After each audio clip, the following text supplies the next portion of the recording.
Vamos a tener a otro orador de lujo que es original de Nueva Zelanda, el señor Maurice McTigue, como dijimos, una persona con vasta experiencia de Estado, habiendo sido viceministro de Finanzas de su país, habiendo presidido la Comisión de Control del Gasto Público de su país, habiendo sido ministro de Trabajo de su país, ministro de Obras Públicas de su país, parlamentario por 9 años, además un señor con un nivel académico de primera. Precisamente hoy en este momento dirige el Mercatus Center de la Universidad de George Mason en Virginia, Estados Unidos, y realmente es un gran placer y honor tener a don Maurice McTigue acá con nosotros. Así que por favor, don Maurice, el piso es suyo y muy bienvenido sea usted a la República Dominicana.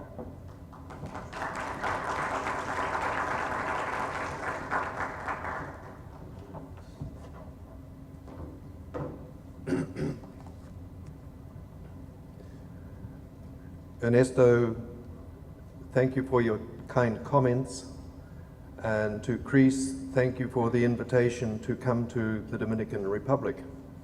It's my first visit here, although while I was New Zealand's ambassador to Canada, I was cross-accredited to the Caribbean, and I came to the Caribbean on many occasions, and it's one of my favorite places in the world. I want to compliment Chris and the staff and their board of directors on having the vision to put together forums like this to discuss the options that are in front of your nation. 100 years ago this year, my favorite economist was born. His name is Milton Friedman, and he had enormous influence on governance around the world during his lifetime. Here is a quote from Milton Friedman, and I quote, "Change only occurs at a time of crisis. The things that happen during that period of change are the ideas that are lying around ready to be adopted. It is our job to see that those ideas are available so that what is politically impossible becomes politically inevitable. It will be able to be completed." End quote. That, in my view, is what Chris is doing at the moment for the Dominican Republic, and so are some of your other think tanks. And I compliment them on that foresight and wisdom. I'm going to talk to you initially about a subject called accountability. And the title of my presentation today is a focus on improving governance. I'm going to start by talking briefly about the issue of corruption. And I apologize for bringing up this subject, but if we're serious about the subject title, a focus on improving governance, then this is an issue that needs to be addressed. When I look at the Transparency International Corruption Perceptions Index, I find that the Dominican Republic ranks 129 out of 182 countries. You can do much better. When you look at some of the other countries that are adjacent to you, some of them are already doing much better. And it isn't necessarily so that the most advanced countries are the least corrupt. For example, the United States only manages a ranking of number 24. My own country for the last few years has been fortunate enough to rank number 1. We didn't get there by accident. It took doing a lot of things that were necessary to change the behavior of individuals, both in the private sector and the public sector. So these comments are really about saying that change is possible. Post-World War II, Hong Kong and Singapore were 2 of the most corrupt countries in the world. They were also 2 of the poorest. Today, they are 2 of the richest and 2 of the least corrupt. In the last 5 years, the state of Louisiana in the United States has made remarkable progress on its fight to get out of that shadow of a perception of corruption. Looking at some of the things that Governor Bobby Jindal has done might be illustrative to some of the things that may be done in your country to get on top of this problem. So those comments above were really an introduction to the subject of accountability. What is accountability? Surprisingly, many languages like Spanish, Portuguese, French, and others don't have an equivalent to the English word of accountability. Our normal interpretation of accountability is to be responsible. However, we at the McTigue Center at George Mason University in Virginia have developed our own interpretation of that word, and it goes like this. Accountability is that process that requires us to disclose fully and truthfully our performance to those who are entitled to know. When we look at those concepts and pull them apart, requires us to disclose is not something that's voluntary, it's something that should be mandatory. It's something that needs to be done in such a way, either by verbal or written publication, so that we can see that disclosure. When we look at fully and truthfully, that means that partial disclosure is not acceptable.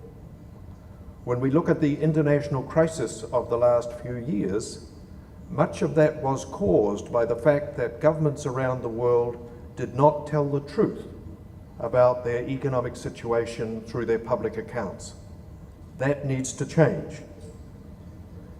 Performance is actually the result that was achieved. And in government, measuring results is not something that governments have traditionally done well. And those who are entitled to know is those to whom we owe a duty. If you're government, that's all of the citizens, or those in whom, those people who have trusted us to do things for them. So your first reaction to this is probably going to be, why do I talk about this? Because we all know it. Well, we know it in our business lives because there are a multitude of laws that require us and dictate to us exactly what the standards are for accountability. Penalties are imposed for not meeting these standards, and the expectation is that we will meet and exceed them. However, our experience at McTigue through the research that we've done shows that by comparison, governments fail on just about all of these counts. Most developed Western-style governments have reasonably good procedures to deal with corruption. However, they tend to fail when it comes to dealing with accountability for results. Many governments don't even have a formal requirement to disclose their performance. They do, however, have well-developed laws, rules and regulations that dictate the disclosure of how money was spent. However, without the accompanying information, that discloses what happened as a result of spending that money, then the elector has no ability to judge whether that was good or poor performance. What I'm really advocating here is new transparency and accountability laws that formalize these procedures so that you will be much better equipped to judge the performance of your governments. Looking at results, here's an example. Very few of us object to public expenditures on education because we think teaching children to learn, develop skills is a good thing to do. But shouldn't we also know how many children are able to read as a result of the expenditure on this particular activity? And that is something that we don't measure well. For example, and I know from recent public decisions here that your country is going to spend a lot more money on education. Unless you identify exactly what the gains are that you want to make and you target that expenditure to those particular actions, then my guess is that 5 years from now, you will have dramatically increased their spending on education and have no better result. For example, one of the things that I would target, and one of the things that we targeted in my country, was just measuring what proportion of children can read at their biological age, and then target expenditures to lift that to the norm of your international peers so that all of your children are reading at their biological age. That's measurable. You can also find the same kind of measures that you would use for mathematics and science, targeting specifically. That, in my view, would be a good thing to do. Just going to depart for a moment from my notes and talk to you a little bit about education reform in my country. In the 1970s and 80s, education in New Zealand, like most countries, public education was going through a period where the education results seemed to get slightly worse each year. When we look back, we had nearly doubled the spending on education to get a slightly worse result. That actually told us that more money wasn't really the answer. And when we looked very carefully at how we spent money, and this would be an interesting calculation to do in your country, we found that for every dollar we spent on education, 70 cents were spent outside the classroom and only 30 cents inside. So part of the goal was to reverse that ratio. And part of that was to look at how we governed schools. And they were governed by vast bureaucracies that were very inefficient and were almost totally non-responsive to the needs, requests, and ideas of parents. As parents are really the consumers of education, we decided that we would place all schools under the control of parents. As the government was a purchaser of education services, we decided that we would buy them from the best providers. So we would fund private schools and public schools in exactly the same way if private schools wanted to be part of this system. So we created a board of trustees for every school. The only electors for that board of trustees were the parents of the children at that school. Nobody else got a vote. So there was direct accountability between the school and the parents for what happened there. We eliminated all of the boards of education, all of the education boards, and all of the bureaucracy.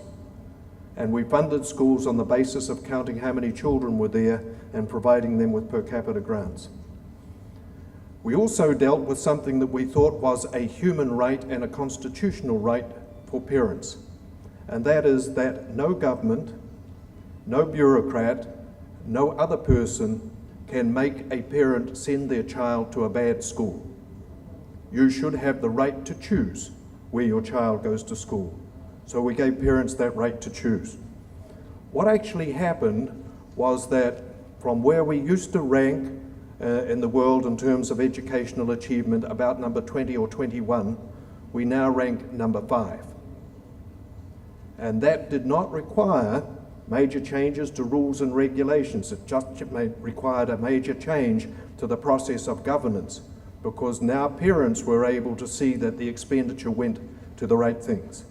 Incidentally, the ratio of expenditure changed so that now 66 cents in every dollar is spent inside the classroom and only 33 cents spent outside.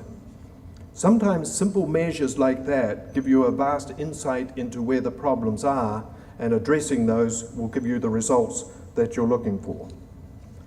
Now I'm going to spend a little bit of time talking about managing for results in some other areas. And I'm going to use examples from my own country because I think that they're going to be valuable. We're a country of 4.5 million people. We have a larger landmass than you do, but we live in an isolated part of the world, and we've had to cope with our own problems. So what we're seeing in governance around the world is a change towards a focus of governance on the results that are to be achieved. What technical terms, what we would call the outcomes or the public benefits. Here's some examples from New Zealand that actually help to show you what happens when you use that kind of a focus. New Zealand was settled by Europeans about 170 years ago. Most of them came from Britain. These settlers wanted to replicate as much as possible the lifestyle that they'd enjoyed in Britain. One of the things that they discovered was that New Zealand has no large animals. So they imported deer to be able to provide the opportunity of hunting. Over time, these deer escaped into our forests and multiplied. So by the end of the 1800s, we realized that we had a significant problem, and the government passed a new law that focused on the total eradication of deer because they were doing so much damage to our native forests and native species. So for the next 100 years, we spent a lot of money on trying to eradicate deer.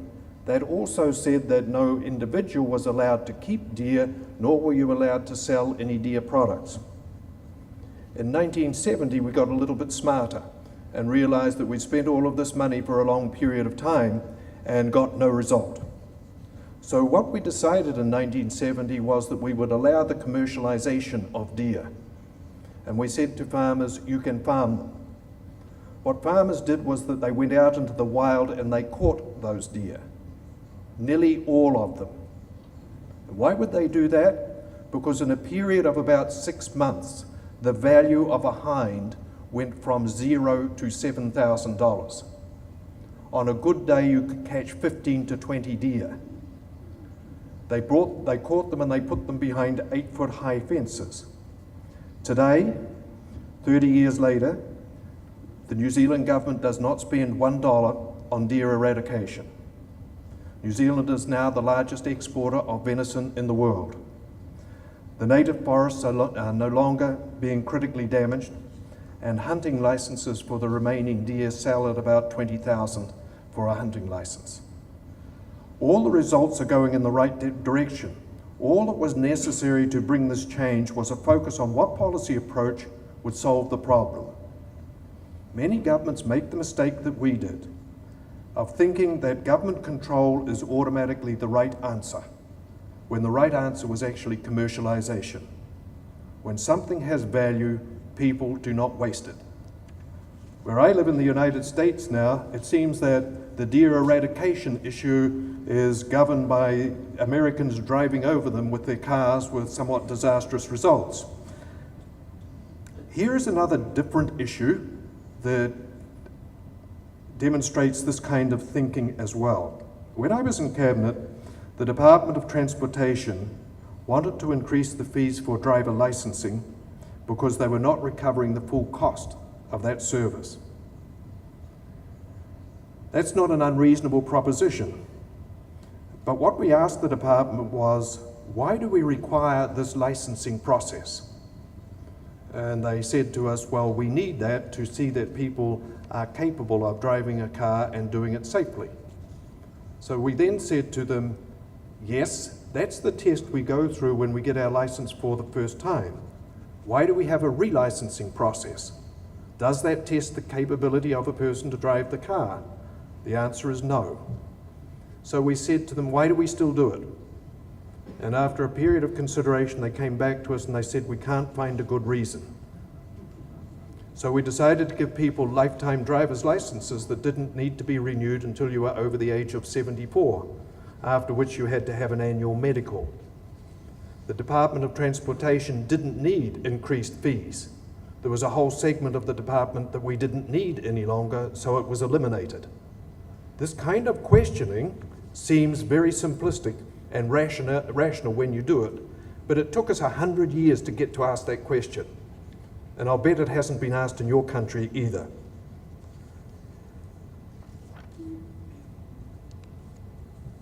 The next example is the New Zealand Post Office.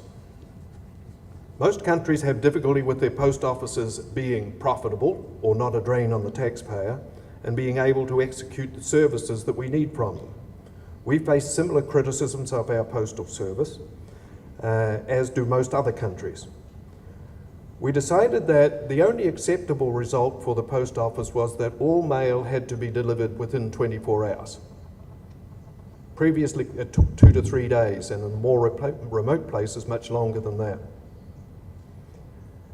We also said to the post office that you will have to be profitable, that you are not able to access government finances for capital or any other purpose. In addition, you are going to have to pay taxes the same as any private sector corporation. And you are going to have to pay a dividend to the government from the profits that you make. The result is that all mail in New Zealand in every major town and city is now delivered within 12 hours. The post office has gone for the last 14 years and been profitable every year. It has paid taxes to the government every year.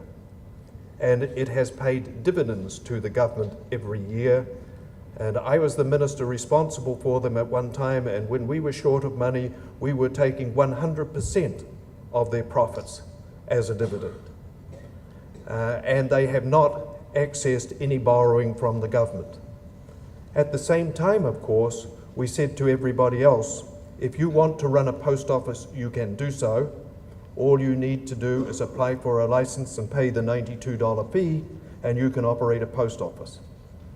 So a lot of this benefit that bureaucratically was impossible to achieve came from using commercial practices to drive the efficiencies that you need.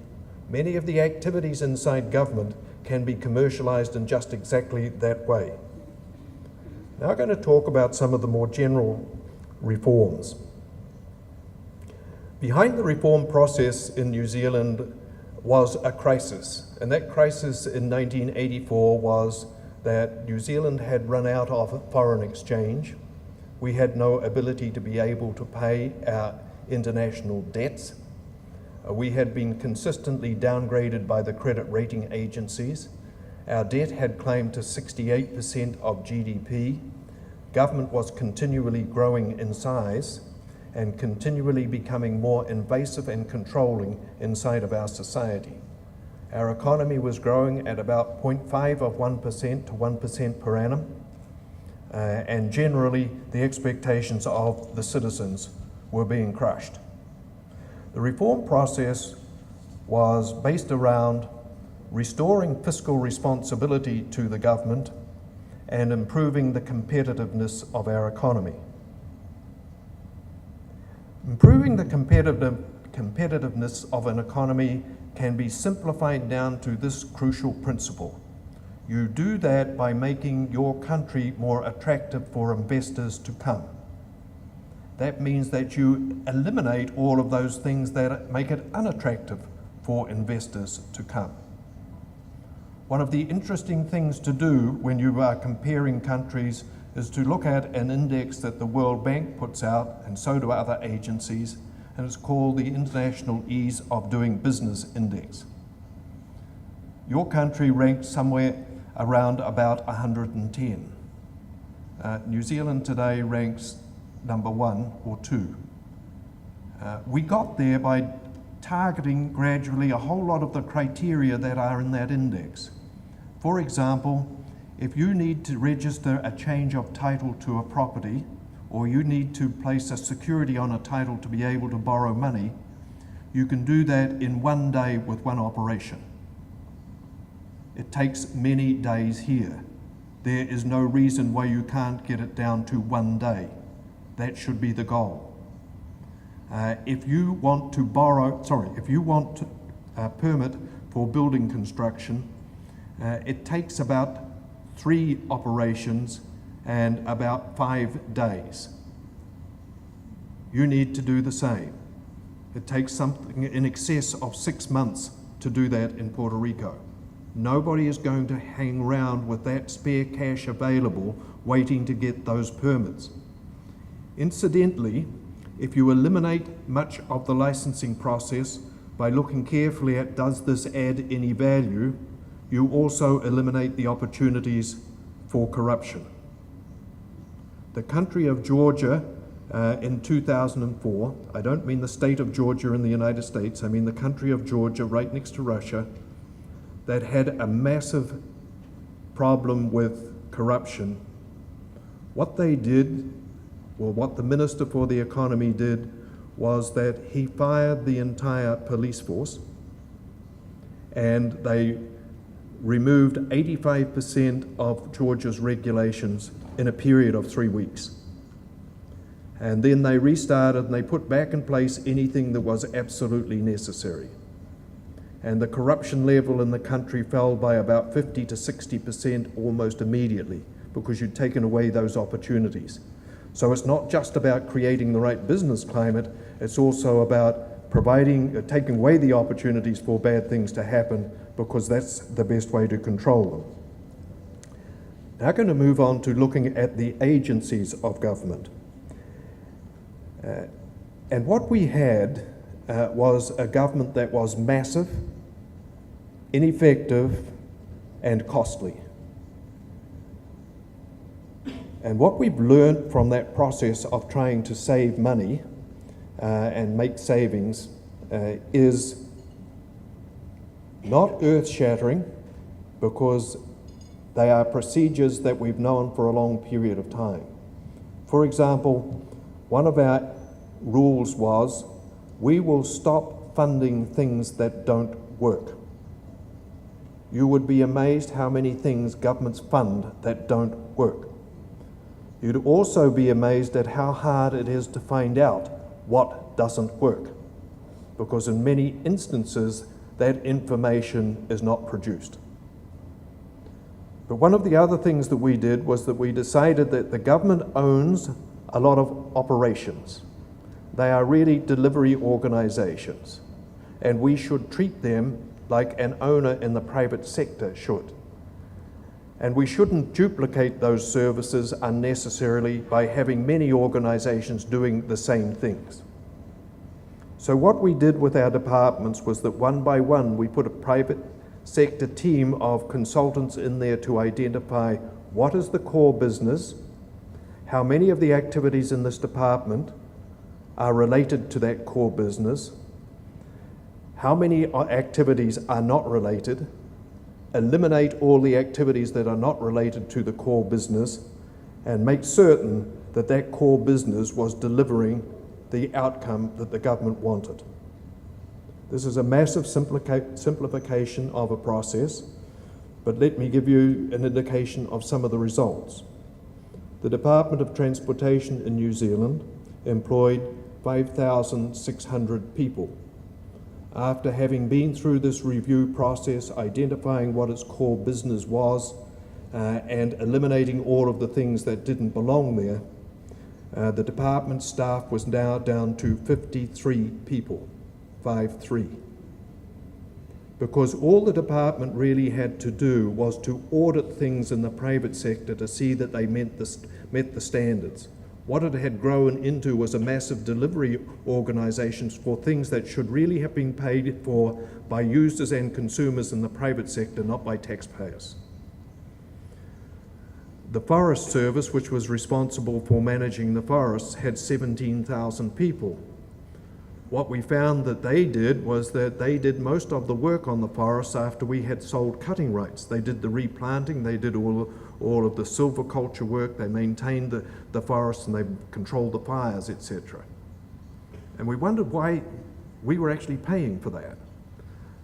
And what we found was that if you sell a short-term cutting right, then there are no incentives for the user of that cutting right to do the replanting, nor are there any incentives for them to improve the health of the forest or protect it. So what we actually did was that we sold a 100-year cutting right. And by selling that 100-year cutting right, then the interests of the new owner were in maximising the value of that forest and making certain that the forest was as healthy as it could be, that they were able to further process the product of that forest to maximise the value. Because with 100 years of known volume at a known price, you can make those kind of investments with confidence. So that department, the Forest Service, went from 17,000 people to 17. I was also Minister of Works, and the Ministry of Works and Development did all of the construction work for the government. It built the bridges, the schools, the hospitals, the roads, and everything like that. Yet when you looked at it critically, it was only a construction company. And we had plenty of construction companies in the private sector. So that ministry of 28,000 people went down to 1. That was me. And all of that work went to contract with people in the private sector. What we actually found as a result of that was that the cost of government projects dropped by 40%. We reinvested that 40% in additional projects. And in that construction sector of the economy, including the 28,000 people we had laid off, we had 25% more employment. Because now we were getting more for the money. We were getting it at a lower price because there was better utilization of capital. And we were getting better products because they were now designed to be exactly what was needed rather than having them over-specified so that there was no risk of a failure, which is what government departments do. They are very risk-averse and they do things to make certain that there's no chance that they're going to be criticised that something went wrong. Over this period of time, unemployment in New Zealand went from 11.9% at the beginning of the reforms to less than 4% at the end.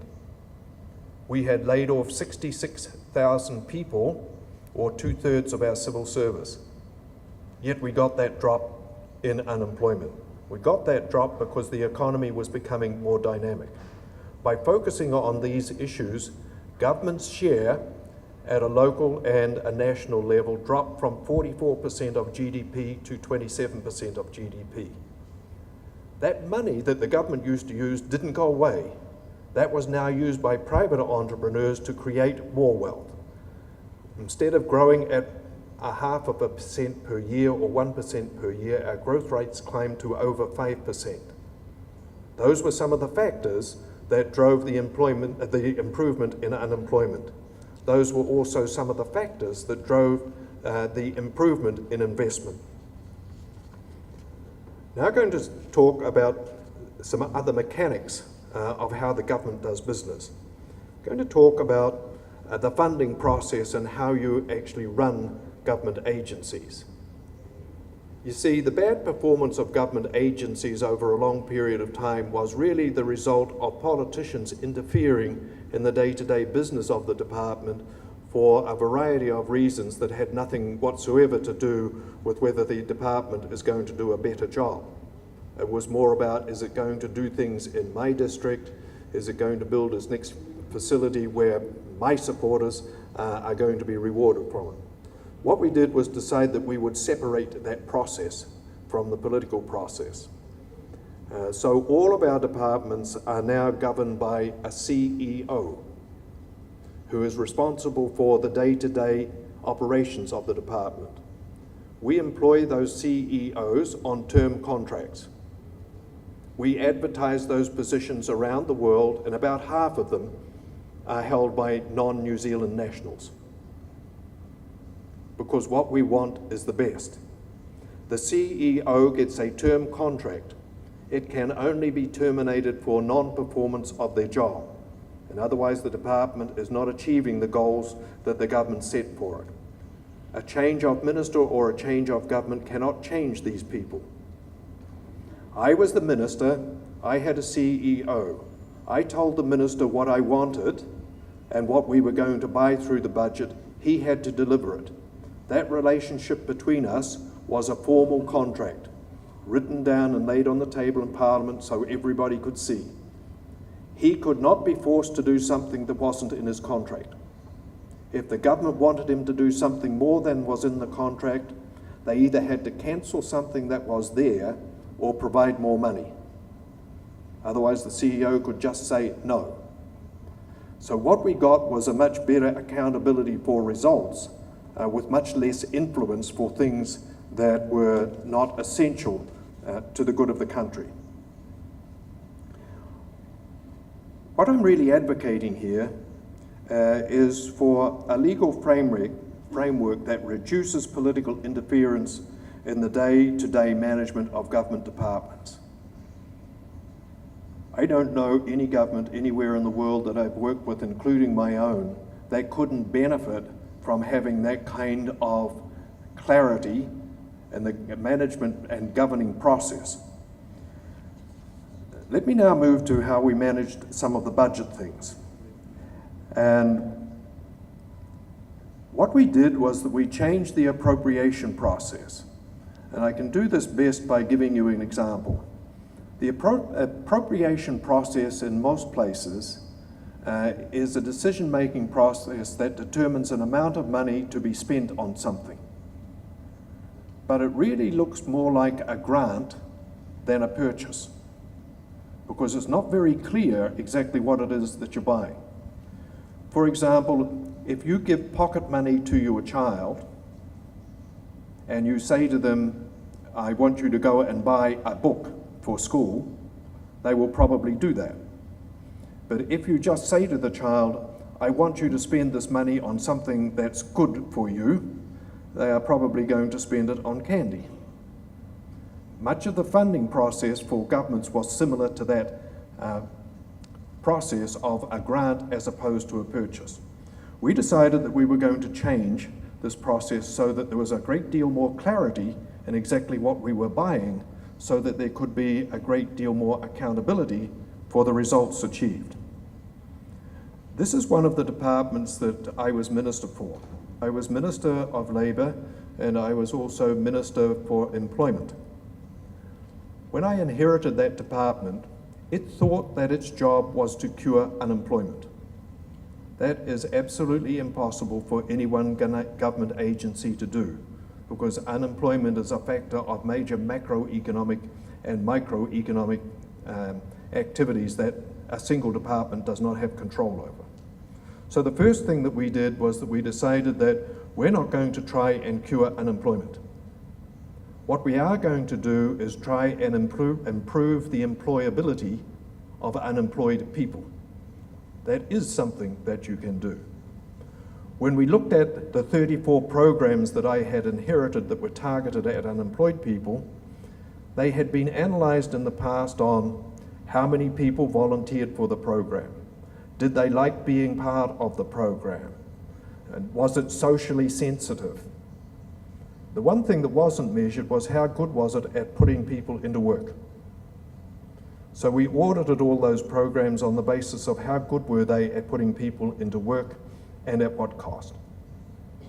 The result of that was that we abolished 30 of the 34 programs. In the past, we used to fund that by saying, here's the spending for each of these programs.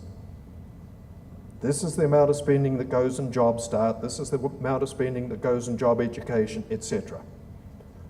What we did now was that we wrote a new contract, and it said to that CEO, during the next year, for this quantity of money, we want you to place 120,000 people into work. 60% of those people need to be long-term unemployed. 30% of those people need to be our native Maori people. 15% of those people will be people with disabilities. 5% of those people will be people with social and addiction problems. What we got in year one was not 120,000 people, but 130,000 people into work for 40% less money. What we were doing was now using the 4 tools that work and getting rid of the ones that didn't work. And I know you're going to say, so how do you get away with cancelling 30 programs? Well, there were a lot of people that were very unhappy. And the first ones that contacted me were the bishops, led by the cardinal. And they said, what you've done we think is disgraceful. And I said, come and talk to me. So they came and talked to me, and they said, we have so many wonderful people working in these programs, and you've cancelled them all, and this is terrible. And I said to them, I can refund your programs tomorrow.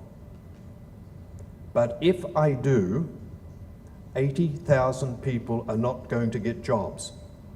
Now you choose. And after an hour in my office, they said, "We think you're probably right, but we don't like it." What we were able to do with that process was to use an economic principle, which is called opportunity costs. But we were using it in a different way.